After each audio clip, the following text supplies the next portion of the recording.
আসসালামু আলাইকুম। Advance accounting 1 এই সাবজেক্ট থেকে আমি আজকে একটি নতুন চ্যাপ্টার পড়াবো। আমাদের আজকের চ্যাপ্টারের নাম হচ্ছে accounting for stock holders equity, যার বাংলা অর্থ হচ্ছে মালিকানা সত্ত্ব সম্পর্কিত হিসাব রক্ষণ।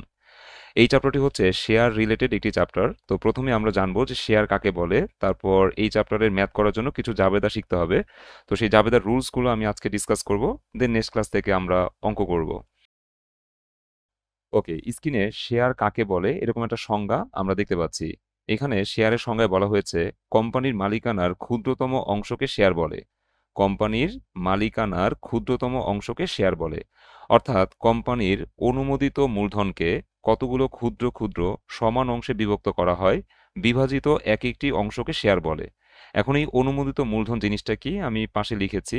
অনুমোদিত মূলধন বলতে বোঝায় কোম্পানি ভবিষ্যতে সর্বমোট কি পরিমাণ মূলধন শেয়ার হোল্ডারদের থেকে জোগাড় করতে পারে, সেই মূলধনটাকে বলা হয় অনুমোদিত মূলধন। অর্থাৎ একটা কোম্পানি শেয়ার বাজারে শেয়ার ইস্যু করে মূলধন সংগ্রহ করে।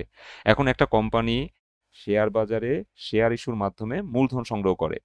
এখন একটা কোম্পানি শেয়ার বাজারে শেয়ার ইস্যুর মাধ্যমে সর্বোচ্চ কত টাকার মূলধন সংগ্রহ করতে পারবে সেই বিষয়ে একটা অনুমোদন পায়। ওই মূলধনটাকে আমরা বলি অনুমোদিত মূলধন। বা আমরা যদি বইয়ের ভাষায় বিষয়টা লিখতে চাই তাহলে এইভাবে লিখব। কোম্পানির পরিমেল বন্ডে, পরিমেল বন্ড জিনিসটা হচ্ছে যে দলিলে যৌথ মূলধনী কোম্পানির নাম, ঠিকানা, উদ্দেশ্য, দায়, ক্ষমতা, মূলধন ও মূলনীতি সমূহ লিপিবদ্ধ থাকে, তাকে স্মারকলিপি, সংঘস্মারক বা পরিমেল বন্ড বলা হয়। এখন কোম্পানির পরিমেল বন্ডে যতগুলো শেয়ার বিলি করার কথা বলা থাকে, সে শেয়ারগুলোর অভিহিত মূল্যই অনুমোদিত মূলধন। মানে পরিমেল বন্ডে লেখা থাকবে যে কতগুলা শেয়ার ইস্যু করব। এখন ওই শেয়ারগুলোর অভিহিত মূল্যই অনুমোদিত মূলধন। দ্যাটস মিন ওই শেয়ারগুলোর সাথে আমরা যদি অভিহিত মূল্য বা ফেস ভ্যালু গুণ করি তাহলে যা পাওয়া যাবে সেটাকে আমরা বলবো অনুমোদিত মূলধন। যেমন একটা কোম্পানির পরিমেল বন্ডে বলা আছে 1 লাখ শেয়ার বিলি করতে পারবে। তাহলে প্রতিটা শেয়ারের অভিহিত মূল্য যদি 10 টাকা হয়, তাহলে 1 লাখের সাথে 10 টাকা গুণ করব, 10 লাখ টাকা হবে অনুমোদিত মূলধন। আমরা একটু এক্সাম্পল দিয়ে বিষয়টা বুঝি। যে কোম্পানির পরিমেল বন্ডে বলা আছে এই কোম্পানি 1 লক্ষ শেয়ার বাজারে ইস্যু করতে পারবে। এই কোম্পানি 1 লক্ষ শেয়ার বাজারে ইস্যু করতে পারবে, তাহলে 1 লক্ষ শেয়ার হচ্ছে কি তাদের, মানে তারা অনুমোদন পাইছে 1 লক্ষ শেয়ার ইস্যু করতে পারবে। প্রত্যেকটা শেয়ারের অভিহিত মূল্য কত, ধরো 10 টাকা। তাহলে 1 লক্ষর সাথে 10 টাকা গুণ করলে 10 লাখ টাকা হয়। এই 10 লাখ টাকাকেই আমরা বলবো হচ্ছে অনুমোদিত মূলধন। এখন এই অনুমোদিত মূলধনকে যদি কতগুলো ক্ষুদ্র ক্ষুদ্র সমান অংশে বিভক্ত করা হয়, তাহলে বিভাজিত এক একটি অংশকে শেয়ার বলা হবে। ঠিক আছে, আমাদের বাংলাদেশের প্রেক্ষাপটে এক একটা শেয়ারের ফেস ভ্যালু হচ্ছে 10 টাকা, এটা ফিক্সড। বাংলাদেশের প্রেক্ষাপটে এক একটা শেয়ারের ফেস ভ্যালু কত টাকা, 10 টাকা। তাহলে অনুমোদিত মূলধনকে তুমি যদি 10 টাকা দিয়ে ভাগ করো, অনুমোদিত মূলধনকে তুমি যদি 10 টাকা দিয়ে ভাগ করো, তাহলে ওই কোম্পানিতে কতগুলো শেয়ার আছে সেই শেয়ার সংখ্যাটা তুমি পেয়ে যাবা। যেমন এই 10 লাখকে আমি যদি 10 দিয়ে ভাগ করি তাহলে এই কোম্পানিতে 1 লক্ষ শেয়ার আছে। এখন এই শেয়ার কোম্পানি মালিকানা স্বার্থ নির্দেশ করে, অর্থাৎ তুমি যদি এই 1 লক্ষ শেয়ার থেকে একটা শেয়ার ক্রয় করো তাহলে তুমি কোম্পানির ক্ষুদ্রতম একজন মালিক হিসেবে বিবেচিত হবা। তুমি যদি পুরো 1 লক্ষ শেয়ারই ক্রয় করো তাহলে সম্পূর্ণ কোম্পানিরই মালিক হিসেবে তুমি বিবেচিত হবা। তার মানে কোম্পানির মালিকানার ক্ষুদ্রতম অংশকে শেয়ার বলে। আর ডিটেলসে যদি আমরা বলি তাহলে বলতে হবে এরকম যে কোম্পানির অনুমোদিত মূলধনকে কতগুলো ক্ষুদ্র ক্ষুদ্র সমান অংশে বিভক্ত করা হয়, বিভাজিত এক একটি অংশকে শেয়ার বলে। যদি অনুমোদিত মূলধন 10 টাকা হয়, 10 লাখ টাকা হয়, তাহলে এই 10 লক্ষ টাকাকে আমরা হচ্ছে ফেস ভ্যালু দিয়ে ভাগ করব, দ্যাটস মিন 10 টাকা দিয়ে ভাগ করব। তাহলে ওই কোম্পানিতে কতগুলো শেয়ার আছে সেটা আমরা পেয়ে যাব। কেউ যদি একটা শেয়ার ক্রয় করে তাহলে সে হচ্ছে কোম্পানির ক্ষুদ্রতম একজন মালিক হিসেবে বিবেচিত হবে। কেউ যদি হচ্ছে পুরো 1 লক্ষ শেয়ারই ক্রয় করে তাহলে সে সম্পূর্ণ কোম্পানিরই মালিক হিসেবে বিবেচিত হবে। ঠিক আছে, তার মানে মালিকানার ক্ষুদ্রতম অংশই হলো শেয়ার। আশা করি শেয়ার কাকে বলে এই বিষয়টা তোমরা বুঝতে পারছো। এখন আমরা একটু শিখবো যে পেইড আপ ক্যাপিটাল কাকে বলে। পেইড আপ ক্যাপিটালের সংজ্ঞার মধ্যে আমি লিখছি যে পরিশোধিত মূলধন হলো সেই পরিমাণ অর্থ যা কোম্পানি তার শেয়ার ইস্যু করে শেয়ার হোল্ডারদের থেকে সংগ্রহ করে। কি বললাম? পরিশোধিত মূলধন হলো সেই পরিমাণ অর্থ যা কোম্পানি তার শেয়ার ইস্যু করে শেয়ার হোল্ডারদের কাছ থেকে সংগ্রহ করে। এই মূলধনকে কোম্পানি তার ব্যবসায়িক কার্যক্রম পরিচালনা, সম্প্রসারণ বা অন্য কোনো প্রয়োজনীয় খরচ মেটানোর জন্য ব্যবহার করতে পারে। এখন এই পেইড আপ ক্যাপিটালের অন্তর্ভুক্ত বিষয় আবার দুটি। এক নম্বরে আছে পার ভ্যালু বা ফেস ভ্যালু, যার বাংলা অর্থ হচ্ছে সমমূল্য বা অভিহিত মূল্য। আর দ্বিতীয়টা হচ্ছে অ্যাডিশনাল পেইড ইন ক্যাপিটাল, যার বাংলা অর্থ হচ্ছে অতিরিক্ত পরিশোধিত মূলধন। আমরা এই দুইটা বিষয় শিখবো, ডিটেলসে শিখবো, সমস্যা নাই। তাহলে প্রথম স্লাইডের মধ্যে আমরা শিখলাম কি যে শেয়ার কাকে বলে। শেয়ার কাকে বলে? কোম্পানির মালিকানার ক্ষুদ্রতম অংশকে শেয়ার বলে। তারপর পেইড আপ ক্যাপিটাল কি? পেইড আপ ক্যাপিটালের বাংলা অর্থ হচ্ছে পরিশোধিত মূলধন। পরিশোধিত মূলধন হচ্ছে সেই পরিমাণ অর্থ যা কোম্পানি শেয়ার ইস্যু করে শেয়ার হোল্ডারদের কাছ থেকে সংগ্রহ করে। তার মানে একটা কোম্পানি শেয়ার হোল্ডারদের কাছে শেয়ার বিক্রি করে যত টাকার মূলধন সংগ্রহ করেছে সেই মূলধনটাকে আমরা বলি পরিশোধিত মূলধন। এই পরিশোধিত মূলধনের অন্তর্ভুক্ত বিষয় দুটি। এক নম্বরে কি আছে? পার ভ্যালু বা ফেস ভ্যালু। দুই নম্বরে কি আছে? Additional paid in capital. এখন এই পার ভ্যালু জিনিসটা কি এটা আমরা শিখবো, আবার অ্যাডিশনাল পেইড ইন ক্যাপিটাল কি এটাও আমরা শিখবো। তো আমরা শিখে ফেলি যে পার ভ্যালু জিনিসটা কি। আচ্ছা, পার ভ্যালু স্টক, যার বাংলা অর্থ হচ্ছে সমমূল্যের শেয়ার বা স্টক। যে শেয়ারে অভিহিত মূল্যের পরিমাণ উল্লেখ থাকে তাকেই সমমূল্যের শেয়ার বলে। যে শেয়ারে অভিহিত মূল্যের পরিমাণ উল্লেখ থাকে সেই শেয়ারকেই আমরা কি বলি? সমমূল্যের শেয়ার। বিক্রয়ের সময় এটি যে কোনো মূল্যে অর্থাৎ সমমূল্যে, অধিমূল্যে বা কম মূল্যে বিক্রয় হতে পারে। আমরা অনেকেই হচ্ছে সমমূল্যের শেয়ার সম্পর্কে একটু ভুল কনসেপ্ট জানি। সমমূল্যের শেয়ার বলতে অনেকে মনে করে কি যে 10 টাকার শেয়ার 10 টাকায় বিক্রি করলাম, ওই শেয়ারটাকে বলা হয় সমমূল্যের শেয়ার। না, কনসেপ্টটা ওরকম না। এখানে যেটা লিখছি এটা হচ্ছে মেইন কনসেপ্ট, যে যেই শেয়ারে অভিহিত মূল্যের পরিমাণ উল্লেখ থাকে, অর্থাৎ যেই শেয়ারের গায়ে ফেস ভ্যালু লেখা থাকে। হ্যাঁ, যেই শেয়ারটার ফেস ভ্যালু কত টাকা বা পার ভ্যালু কত টাকা, তো যেই শেয়ারের গায়ে অভিহিত মূল্যের পরিমাণ উল্লেখ থাকে ওই শেয়ারকে বলা হয় সমমূল্যের শেয়ার। ঠিক আছে? বিক্রয়ের সময় এটি যে কোনো মূল্যে অর্থাৎ সমমূল্যে বিক্রি হতে পারে, অধিমূল্যে বিক্রি হতে পারে বা কম মূল্যে বিক্রি হতে পারে। আচ্ছা, এরপর আমরা জানবো যে অ্যাডিশনাল পেইড ইন ক্যাপিটাল কাকে বলে। অ্যাডিশনাল পেইড ইন ক্যাপিটালের আরেকটা সিনোনিম হচ্ছে paid in capital in excess of par. ঠিক আছে? Paid in capital in excess of par, যার বাংলা অর্থ হচ্ছে অভিহিত মূল্যের অধিক পরিশোধিত মূলধন। আর অ্যাডিশনাল পেইড ইন ক্যাপিটালের বাংলা অর্থ হচ্ছে অতিরিক্ত পরিশোধিত মূলধন। দুইটা একই বিষয়।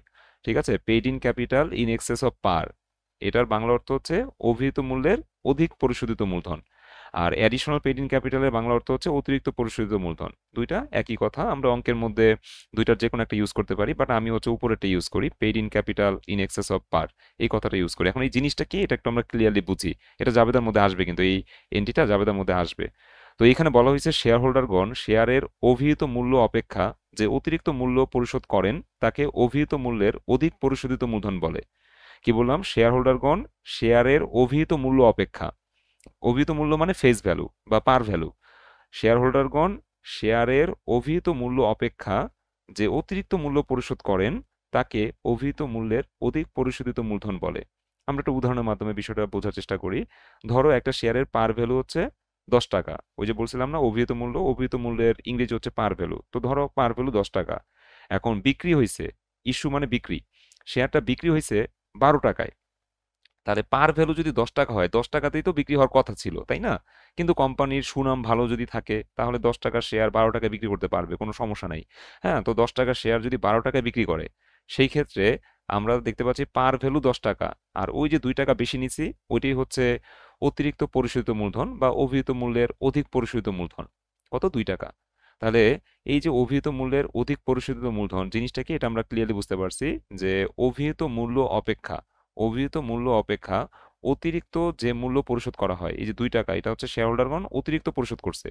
অভিহিত মূল্য অপেক্ষা অতিরিক্ত 2 টাকা পরিশোধ করছে, মানে 2 টাকা বেশি পরিশোধ করছে। এই 2 টাকাকেই বলা হবে অভিহিত মূল্যের অধিক পরিশোধিত মূলধন।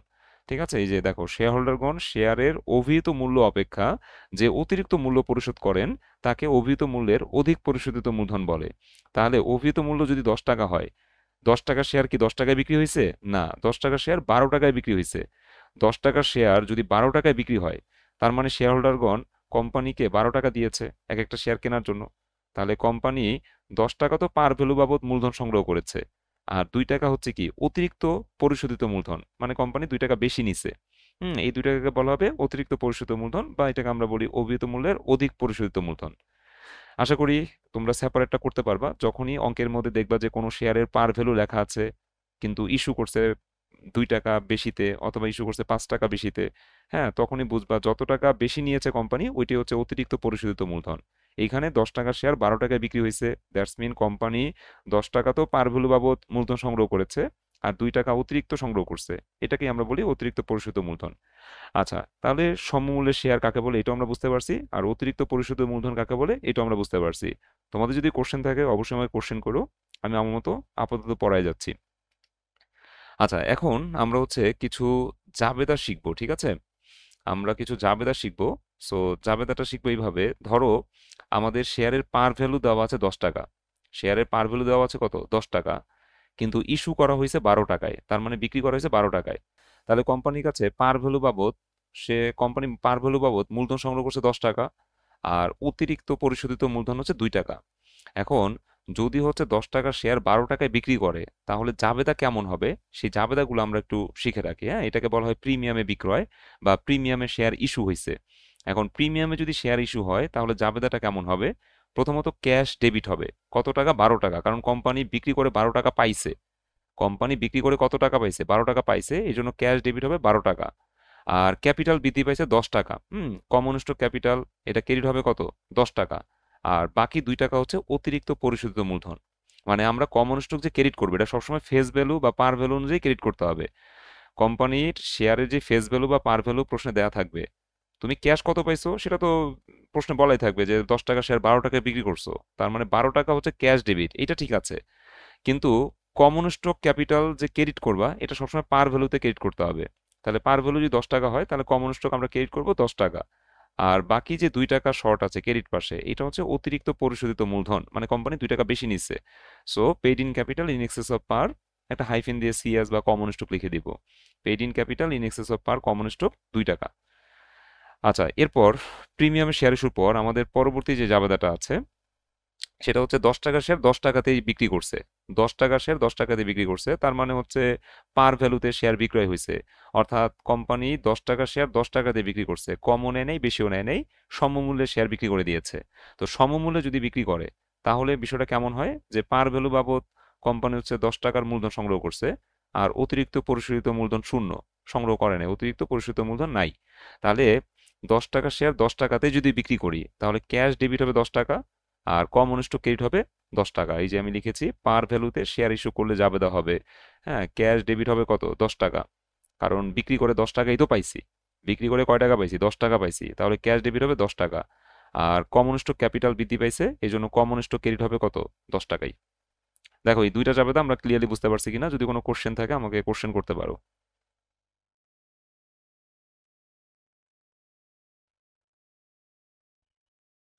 আচ্ছা, আশা করি কোশ্চেন নাই, আমরা পরবর্তী জাবেদা যাই। 3 নাম্বার জাবেদা, ডিসকাউন্টে যদি বিক্রি হয়, ঠিক আছে? ধরো হচ্ছে 10 টাকার শেয়ার 8 টাকায় ইস্যু হইলো। মানে বিক্রয় হলো 8 টাকায়। তাহলে এটাকে আমরা বলতে পারি ডিসকাউন্টে বিক্রয় হয়েছে। ডিসকাউন্টে যদি বিক্রয় হয়, তাহলে কোম্পানি পাইছে কত? 8 টাকা পাইছে নগদ, তাই না? 8 টাকা পাইছে নগদ। কিন্তু কোম্পানির পার ভ্যালুই 10 টাকা। কোম্পানির শেয়ারের পার ভ্যালু কত? 10 টাকা। তাহলে এই যে 10 টাকার শেয়ার যখন 8 টাকায় বিক্রি করবে, তখন paid in capital in excess of par, এটা ডেবিট করে দিতে হবে 2 টাকা। যদি ক্রেডিট ব্যালেন্স থাকে তখনই ডেবিট করব, আর যদি ক্রেডিট ব্যালেন্স না থাকে তখন রিটেন আর্নিংস ডেবিট করতে হয়।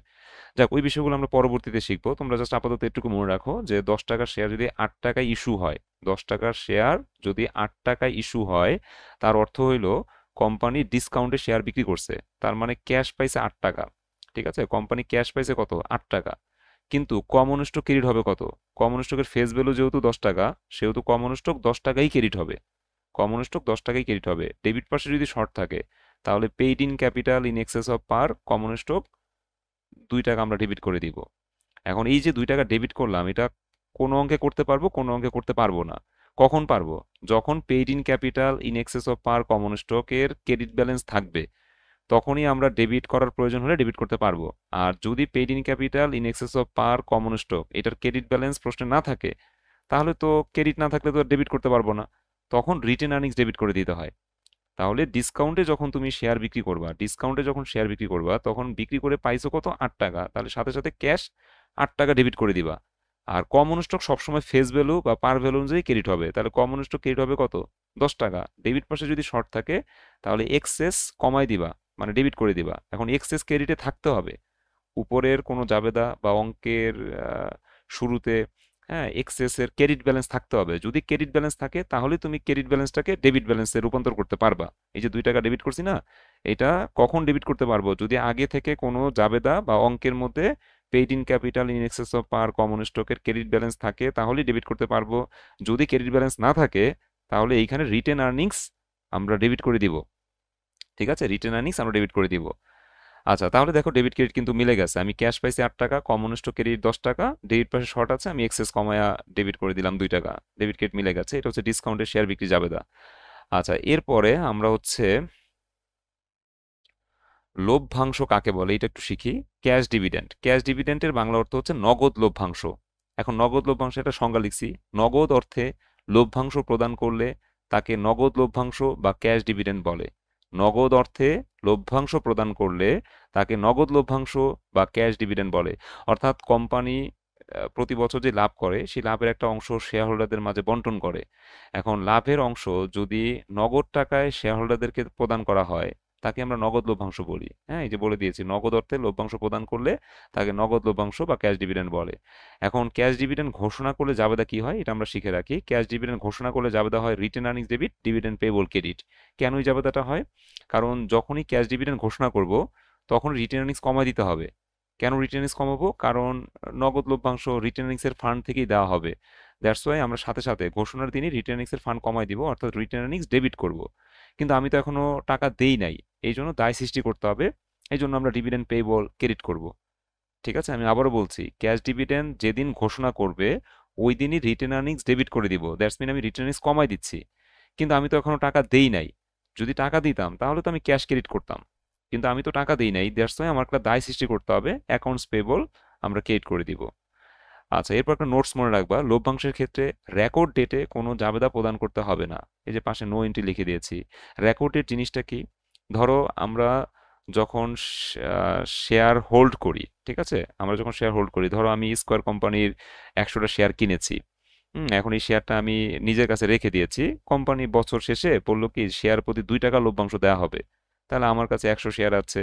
আমি যদি প্রতি শেয়ারে 2 টাকা লভ্যাংশ পাই, তার মানে 100 গুণ 2, আমি 200 টাকা লভ্যাংশ পাবো কোম্পানির কাছ থেকে। কিন্তু আমার কাছে মনে হলো এই লভ্যাংশটা খুব একটা ভালো না, মানে খুব কম লভ্যাংশ দিয়েছে স্কয়ার কোম্পানি, আমার এই 200 টাকা দরকার নাই, আমি শেয়ার সেল করে দিব।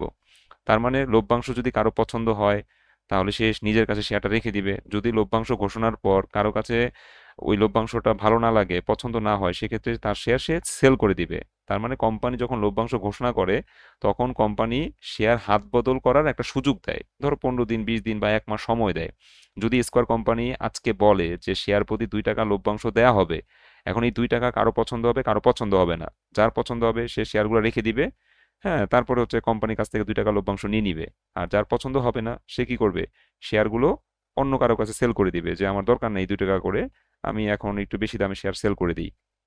যদি দাম বেশি থাকে তাহলে কোম্পানির লভ্যাংশ খাওয়ার চেয়ে বিনিয়োগকারীরা চিন্তা করে আমি শেয়ার সেল করে দেবো, এটাই বেটার। তো শেয়ার হাত বদল হওয়ার একটা সুযোগ দেয়, ওইটা সাধারণত 15 দিন, 20 দিন বা 1 মাস পর্যন্ত সময় থাকে আর কি। তো হাত বদল হওয়ার একটা লাস্ট যে ডেটটা থাকে, হ্যাঁ, মানে ধরো হচ্ছে লাস্ট ডেট পর্যন্ত আমাদের রেকর্ড ডেট আসে না। রেকর্ড ডেট যেদিন চলে আসে ওদিন কোম্পানি চিন্তা করে যে কার কার কাছে আমাদের শেয়ার আছে। রেকর্ড ডেট যেদিন চলে আসে ওদিন কোম্পানি হিসাব করে যে কার কার কাছে আমাদের শেয়ার আছে। যাদের কাছে শেয়ার আছে তাদেরকেই কোম্পানি লভ্যাংশ দেয়। তো রেকর্ড ডেট বিষয়টা হচ্ছে এমন একটা ডেট যেই ডেটে শেয়ার ক্রয় বিক্রয় করা যায় না। ওই ডেটে কোম্পানি লিস্ট করে তাদের শেয়ার কোন কোন বিনিয়োগকারীর হাতে আছে। ঠিক আছে, জাস্ট লিস্টটুকু করে, এখানে কোনো লেনদেন হয় না। কোম্পানি জাস্ট লিস্ট করে কার কার কাছে। রহিমের কাছে 100 শেয়ার আছে, হ্যাঁ, তার মানে সে 200 টাকা লভ্যাংশ পাবে, এটা কোম্পানি হিসাব করে। করিমের কাছে 50টা শেয়ার আছে, তার মানে 100 টাকা লভ্যাংশ পাবে। এটা কোম্পানি জাস্ট হিসাব করে রেকর্ড ডেটে। সো এই ডেটে কোনো লেনদেন হয় না। দ্যাটস ওয়াই এখানে কোনো জাবেদা হবে না, নো এন্ট্রি প্রদান করতে হবে। ধরো আমি যদি কোনো একটা শেয়ার কিনি, সাপোজ হচ্ছে আমি জানুয়ারি মাসের 1 তারিখে আমি শেয়ার কিনেছি, ঠিক আছে, স্কয়ার কোম্পানি 100টা শেয়ার কিনেছি। এখন কোম্পানি কি করছে? ডিসেম্বরের 15 তারিখে লভ্যাংশ ঘোষণা করছে। ঠিক আছে, লভ্যাংশ ঘোষণা করছে যে 2 টাকা লভ্যাংশ দিবে। ঠিক আছে, 2 টাকা লভ্যাংশ দিবে। এখন আমি যদি মনে করি এই লভ্যাংশ খাবো, তাহলে রেকর্ড ডেট পর্যন্ত, ধরো রেকর্ড ডেট হচ্ছে ডিসেম্বর 31। ঠিক আছে, এটা হচ্ছে রেকর্ড ডেট। তো আমি যদি মনে করি এই 2 টাকা লভ্যাংশ আমি খাবো, তাহলে রেকর্ড ডেট পর্যন্ত, মানে যেদিন রেকর্ড ডেট ওই দিন পর্যন্ত আমার কাছে শেয়ার রাখতে হবে। কারণ রেকর্ড ডেটে কোম্পানি হিসাব করবে যে আমার কাছে শেয়ার আছে, তার মানে আমি 2 টাকা করে প্রতি শেয়ারে লভ্যাংশ পাবো। ঠিক আছে, আর যদি আমার মনে হয় যে আমি এই 2 টাকা লভ্যাংশ আমি নিব না, ঠিক আছে, তাহলে এই রেকর্ড ডেট আসার আগে যে তারিখগুলো আছে, ঠিক আছে, 15, 16, 17, 18, যতগুলা একদম 30 তারিখ পর্যন্ত যতগুলা সময় আছে ওই সময়ের মধ্যে আমি আমার শেয়ার বিক্রি করে দিব। ঠিক আছে, বিক্রি করে দিব। কিন্তু 31 তারিখ যদি হয়ে যায়, তাহলে 31 তারিখে কিন্তু আর শেয়ার বিক্রি করা যাবে না। রেকর্ড ডেটে কিন্তু আমাদের ওই পার্টিকুলার স্টকের অ্যাপসটা কাজ করে না। স্কোয়ার কোম্পানি যদি শেয়ার আমার কাছে থাকে, 31 তারিখ যদি স্কোয়ারের রেকর্ড ডেট হয়, তাহলে স্কোয়ারের শেয়ার ওই তারিখে লেনদেন করা যাবে না। তোমার কাছে যদি অ্যাপস থাকে, ওই অ্যাপস দিয়ে তুমি শেয়ার কিনতেও পারবে না, বেচতেও পারবে না। দেখবা যে অ্যাপস ওই শেয়ারের জন্য কাজ করছে না, অন্য শেয়ারের জন্য কাজ করবে। অন্য শেয়ার তুমি ক্রয় বিক্রয় করতে পারবে, কিন্তু যেই শেয়ারের রেকর্ড ডেট 31 তারিখ, 31 তারিখে ওই শেয়ার কেনাবেচা করা যায় না। হ্যাঁ, জাস্ট হচ্ছে ওটার স্ক্রিন ব্ল্যাঙ্ক থাকে। ঠিক আছে, স্ক্রিন কি থাকে, ব্ল্যাঙ্ক থাকে। তো আমরা 31 তারিখে যার হাতে শেয়ার পাবো, মানে কোম্পানি যার হাতে শেয়ার পাবে, তাকেই হচ্ছে লভ্যাংশ দিবে। এই লিস্টটা কোম্পানি করে। তো এখানে তো লেনদেনই হয় নাই, জাস্ট লিস্ট করছে। রহিমের শেয়ার, রহিমের কাছে শেয়ার আছে, রহিম 2 টাকা লভ্যাংশ পাবে প্রতি শেয়ারে। করিমের কাছে কিছু শেয়ার আছে, করিম প্রতি শেয়ারে 2 টাকা লভ্যাংশ পাবে। এইভাবে কোম্পানি জাস্ট হচ্ছে লিস্ট করে কারা কারা শেয়ার পাবে। এখানে যেহেতু লেনদেন হয় নাই, সেহেতু নো এন্ট্রি দিতে হবে। আর যদি হচ্ছে লভ্যাংশ পরিশোধ করে দেওয়া হয়, ঠিক আছে, লভ্যাংশ যদি পরিশোধ করে দেওয়া হয়, তাহলে এই দায়টা আর থাকবে না। ডিভিডেন্ড পেবল যে ক্রেডিট লিখছিলাম না যেদিন ঘোষণা করছিল, ডিভিডেন্ড পেবল ক্রেডিট লিখছিলাম না, এই ডিভিডেন্ড পেবল আর ক্রেডিট থাকবে না। যদি ডিভিডেন্ড পেড করে দাও, তাহলে এই দায়টা আর থাকবে না। সো ডিভিডেন্ড পেবল ডেবিট করে দিতে হবে। ঠিক আছে, ডিভিডেন্ড পেবল ডেবিট করতে হবে, আর ক্যাশ আমরা ক্রেডিট করে দিব। যত টাকার লভ্যাংশ আমরা পেড করব, ডিভিডেন্ড পেবল ততটুকু ডেবিট করব, এবং নগদ টাকা সমপরিমাণ আমরা ক্যাশ ক্রেডিট করে দিব। মানে দায়টা কমাই দিলাম, আর নগদ টাকা আমার কাছ থেকে চলে গেছে, এই জন্য ক্যাশটাকে আমরা ক্রেডিট করে দিলাম। দেখো এই বিষয়গুলো ক্লিয়ারলি বুঝতে পারছো কিনা? যদি কোনো কোশ্চেন থাকে আমাকে কোশ্চেন কইরো, ঠিক আছে? আমরা পরবর্তী রুলসে যাই। আমাদের পরবর্তীতে আমরা স্টক ডিভিডেন্ড কাকে বলে এরকম একটা সংজ্ঞা দেখতে পাচ্ছি। স্টক ডিভিডেন্ডের বাংলা অর্থ স্টক লভ্যাংশ। এখানে বলা হয়েছে কর্পোরেশন যদি শেয়ার হোল্ডারদেরকে নগদ লভ্যাংশ বন্টন না করে লভ্যাংশ বাবদ অতিরিক্ত শেয়ার বন্টন করে, তবে তাকে স্টক লভ্যাংশ বলে। ঠিক আছে, কর্পোরেশন যদি শেয়ার হোল্ডারদেরকে নগদ লভ্যাংশ না দিয়ে লভ্যাংশ বাবদ অতিরিক্ত শেয়ার বন্টন করে, তবে তাকে স্টক লভ্যাংশ বলে। ঠিক আছে, ধরো কোম্পানি লাভ করছে, এখন লাভের অংশ নগদ টাকা না দিয়ে তার পরিবর্তে কিছু শেয়ার দিচ্ছে। যদি লাভের অংশ নগদ টাকা না দিয়ে তার পরিবর্তে শেয়ার দেয়, তখন তাকে স্টক লভ্যাংশ বলা হয়। এখন স্টক লভ্যাংশ যেদিন ঘোষণা করবা সেদিন একটা জাবেদা আছে। ঠিক আছে, যে যখন স্টক ডিভিডেন্ড ঘোষণা করা হয় তখন জাবেদা হবে। স্টক ডিভিডেন্ড ঘোষণা করলে জাবেদা হবে retained earnings debit, common stock dividend distributable credit, এবং paid in capital in excess of par common stock credit. Retained earnings যে আমরা ডেবিট করে দিচ্ছি, এটা বাজার দরে, সাধারণত বাজার দরে ডেবিট হবে। এক্সেপশনও আছে, সেটা আমি রুলস অঙ্কের মধ্যে বলে দিব। সাধারণত রিটেন আর্নিংস বাজার দরে ডেবিট হয়। ঠিক আছে, সো যখন স্টক ডিভিডেন্ড ঘোষণা করবা সেদিনই রিটেন আর্নিংস কমাই দিবা। ঠিক আছে, কারণ স্টক ডিভিডেন্ড রিটেন আর্নিংসের ফান্ড থেকেই দেওয়া হবে। তো আমরা রিটেন আর্নিংসের ফান্ড প্রথমেই ডেবিট করে দিব, দ্যাটস মিন কমাই দিচ্ছি। সো রিটেন আর্নিংসের ফান্ড সাধারণত বাজার মূল্যে কমাই দিতে হবে। আর এখন আমি স্টক ডিভিডেন্ড দেই নাই, দ্যাটস একটা দায় সৃষ্টি করতে হবে। সো আমরা common stock dividend distributable credit করে দিব। হুম। আর যদি হচ্ছে এক্সেস থাকে, তাহলে paid in capital in excess of par common stock credit লিখবো। মানে ধরো বাজার মূল্য হচ্ছে 15 টাকা। ঠিক আছে, তাহলে আমরা হচ্ছে রিটেন আর্নিংস ডেবিট করব 15 টাকা করে। আর কমন স্টক ডিভিডেন্ড ডিস্ট্রিবিউটেবল এটা সবসময় ফেস ভ্যালু অনুযায়ী ক্রেডিট হবে। ধরো ফেস ভ্যালু 10 টাকা, তাহলে কমন স্টক ডিভিডেন্ড ডিস্ট্রিবিউটেবল এই দায়টা যে আমরা ক্রেডিট করছি, এটা ফেস ভ্যালুতে ক্রেডিট হবে, দ্যাটস মিন 10 টাকা। সো ক্রেডিট পাশে 5 টাকা শর্ট আছে, ওইটা হচ্ছে paid in capital in excess of par common stock. তো যখন স্টক ডিভিডেন্ড ঘোষণা করবা, রিটেন আর্নিংস ডেবিট বাজার মূল্য, তারপর common stock dividend distributable credit face value অনুযায়ী, আর paid in capital in excess of par common stock credit হবে বিয়োগফলটুকু। আর যদি বিয়োগফল না থাকে সেক্ষেত্রে তো আর এটা ক্রেডিট করার কোনো প্রয়োজন নেই। হ্যাঁ, তখন আমরা নর্মাল উপরে দুইটা দিয়ে ডেবিট ক্রেডিট মিলাই দিব। 8 নম্বর জাবেদাটা হচ্ছে যখন ডিভিডেন্ড শেয়ার বা স্টক ইস্যু করা হয়, মানে ওই যে ওখানে ঘোষণা করছিলাম না, এখন ইস্যু করে দিছি, তো ইস্যু করলে কি এই দায়টা, মানে ডিস্ট্রিবিউটেবল যে দায়টা ক্রেডিট আছে, এটা ক্রেডিট থাকবে? এটা ক্রেডিট থাকবে না, এটা ডেবিট করে দিতে হবে। So common stock dividend ডিস্ট্রিবিউটেবল debit করব, আর কমন স্টক ক্রেডিট করব 10 টাকা। মানে যখন আমি স্টক ডিভিডেন্ড শেয়ার ইস্যু করে দিব, তখন এই দায়টার ক্রেডিট পাশে থাকতে পারবে না, কারণ আমি তো পেড করে দিয়েছি। যা ঘোষণা করছি সেগুলো পেড করছি, তাহলে এই কমন স্টক ডিভিডেন্ড ডিস্ট্রিবিউটেবল এটার ক্রেডিট থাকবে না, এটা ডেবিট করে দিব। আর বাজারে কমন স্টক ক্যাপিটাল বৃদ্ধি পাচ্ছে, এই জন্য কমন স্টক ক্রেডিট করে দিব। কত? Face value. আচ্ছা, এরপর আসো 8 এর পর আমাদের ট্রেজারি স্টক কাকে বলে এরকম একটা সংজ্ঞা শিখতে হবে। ট্রেজারি স্টক জিনিসটা কি আমরা একটু শিখে রাখি। কোম্পানি যদি তাদের ইস্যুকৃত শেয়ার বাজার থেকে পুনরায় ক্রয় করে তবে এরূপ শেয়ারকে ট্রেজারি শেয়ার বলে বা ট্রেজারি স্টক বলে।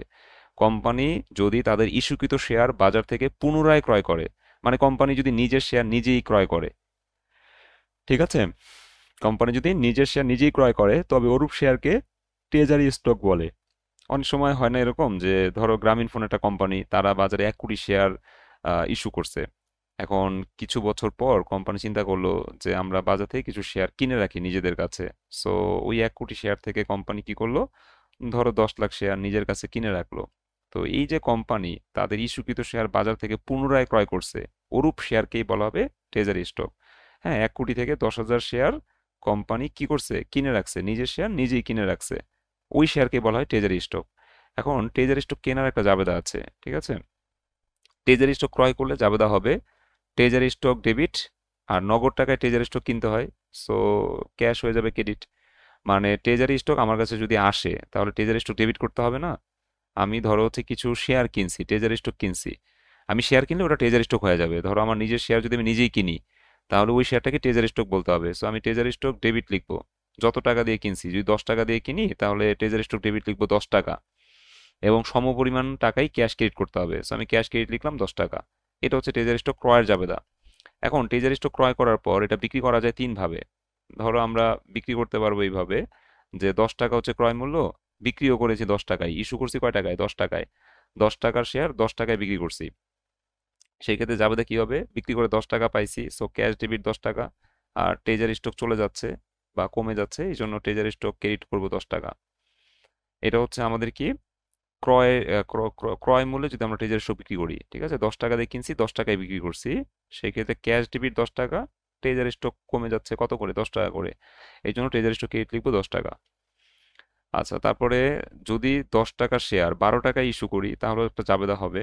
সেই জাবেদা একটু আমরা শিখে রাখি। ধরো ক্রয় মূল্যের, আচ্ছা ক্রয় মূল্য জাবেদা তো আমরা দিয়ে ফেলছি যে ক্যাশ ডেবিট 10 টাকা, ট্রেজারি স্টক ক্রেডিট হচ্ছে 10 টাকা, এই যে উপরই তো বুঝাই ফেলছি।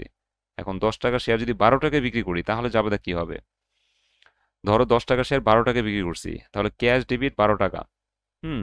আর treasury stock credit face value অনুযায়ী, তো ফেস ভ্যালু যদি 10 টাকা হয় তাহলে আমরা ট্রেজারি স্টক ক্রেডিট করবো 10 টাকা। আর যদি ক্রেডিট পাশে শর্ট থাকে তাহলে paid in capital from treasury stock, credit balance 2 টাকা বসাই দিব। আচ্ছা, এই জাবেদাটা এইভাবে আমরা দিব আর কি, যে ক্রয় মূল্যের চেয়ে অতিরিক্ত মূল্যে ট্রেজারি স্টক ইস্যু করা হলে জাবেদা হবে। ক্রয় মূল্যের চেয়ে অতিরিক্ত মূল্যে ট্রেজারি স্টক ইস্যু করা হলে জাবেদা হবে যে আমি ক্রয় ক্রয় করছি 10 টাকা দিয়ে, ইস্যু করছি 12 টাকায়, তাহলে ক্যাশ তো 12 টাকা ডেবিট, আর ট্রেজারি স্টক কমে যাচ্ছে এই জন্য ট্রেজারি স্টক ক্রেডিট করতে হবে 10 টাকা ক্রেডিট, আর বাকি 2 টাকা হচ্ছে paid in capital from treasury stock.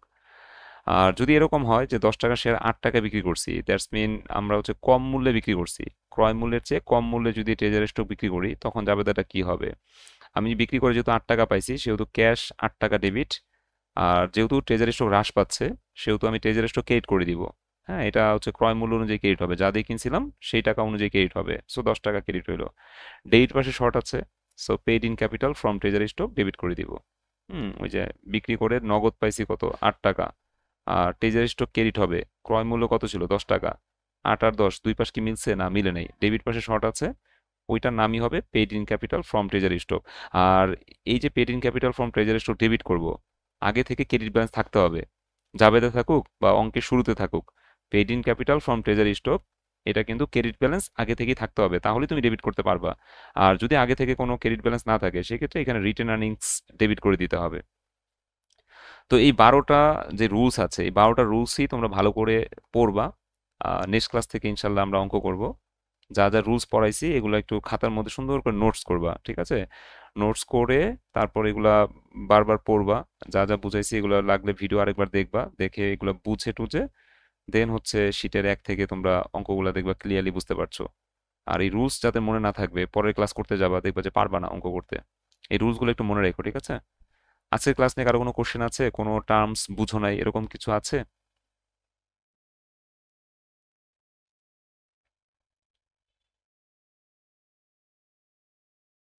তাহলে যে রুলসগুলো দিয়েছি এগুলো তোমরা পড়ে ফেলো। তো এই পর্যন্ত থাক আজকের ক্লাস, সবাই ভালো থেকো, আল্লাহ হাফেজ, আসসালামু আলাইকুম সবাইকে।